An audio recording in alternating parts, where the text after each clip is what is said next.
This is Silvio Belosconi from Crown News. Today we're looking at the tragic case of Victoria Martens, a 10-year-old girl from Albuquerque, New Mexico, whose death exposed horrific abuse and devastating failures in the child protection system. On August 23, 2016, Victoria Martens turned 10 years old. The next morning, in her mother's Albuquerque apartment, police made a discovery so horrific it would haunt even the most seasoned detectives. They found the fourth grader's remains, dismembered and partially wrapped in a burning blanket inside the bathtub. On that day, Victoria's mother, Michelle Martens, and her boyfriend, Fabian Gonzalez, were away from the home for much of the day. But when police arrived at their apartment on August 24th following a 911 call, they discovered Victoria's dismembered remains in the bathtub, which had been set on fire. The scene was incomprehensible. Victoria had been drugged with methamphetamine, sexually assaulted, strangled, stabbed, and set on fire. At the apartment, police immediately arrested 3 people: her mother, Michelle Martens, Michelle's boyfriend, Fabian Gonzalez, and his cousin, Jessica Kelly.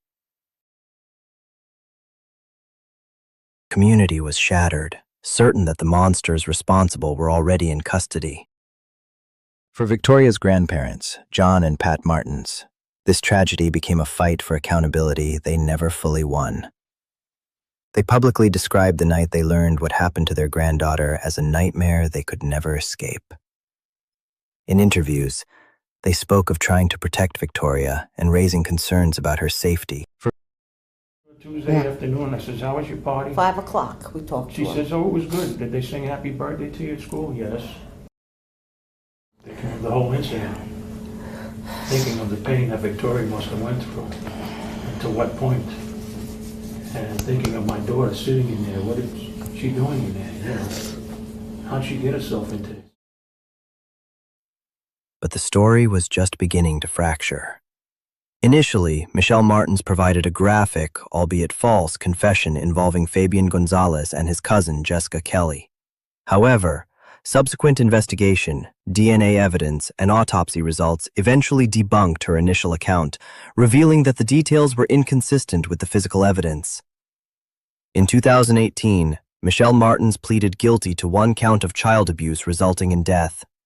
As part of her deal, she received a 12-year sentence but was released on parole in October 2025, having served only a fraction of her time due to credits.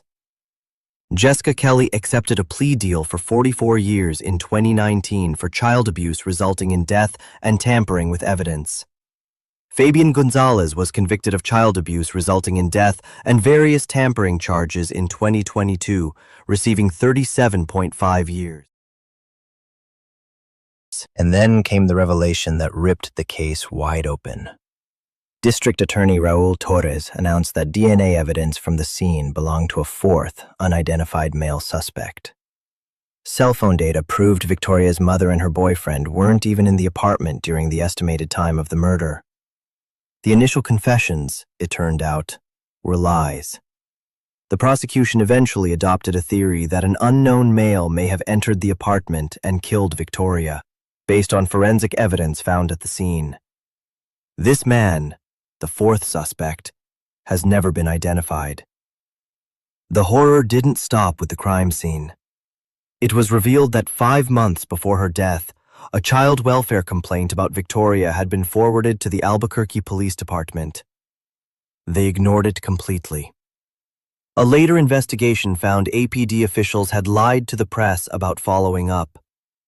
It was a systemic failure that allowed a vulnerable child to fall through every crack.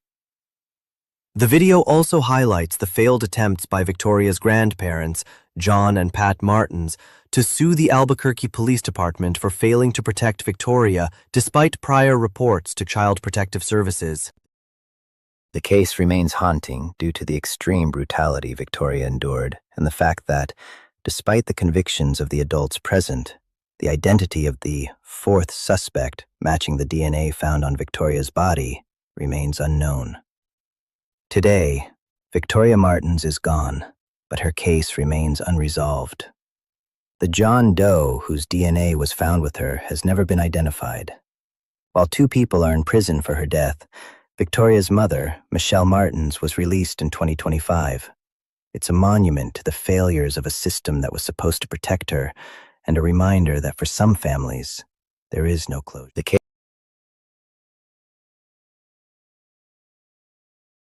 This is Silvio Belosconi from Crown News.